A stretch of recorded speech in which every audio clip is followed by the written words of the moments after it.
Tadi aku dah gunakan W0. Yang ni W1.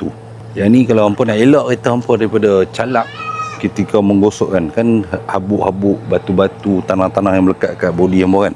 Kita nak mudahkan lunturkan kekotoran tu, kita kena pakai ni W1 daripada iClass All Purpose Pre-Wash Solution. Yang ni cara bancuh dah 1:10 ataupun 1:20 dia bang.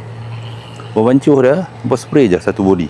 Yang ni boleh kat body. W0 tadi jangan kat body. Sebab W0 lebih kepada tayar dengan, sebab dia mungkin dia tajam sikit dia punya chemical. Lebih kepada sport rim dengan tayar. Body jangan. Body kena pakai ni. Ni pun tak boleh lama. Okay, hampa spray tu dalam 5 minit kena bilah. Sebab okay, hampa akan kalik. Sebab ni buih dia boleh tahan kau. Boleh tahan dia punya buih. Boleh main foam juga. Tengok. Dah nak habis dah. Aku mau suka pakai ni.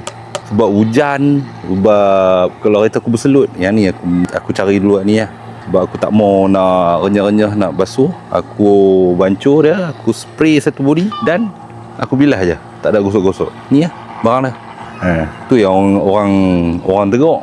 Kereta Malik tayar je berselut. Ni ada punya. Okay geng, murah je, boleh tengok kat beg kuning. Tak mahal mana pun.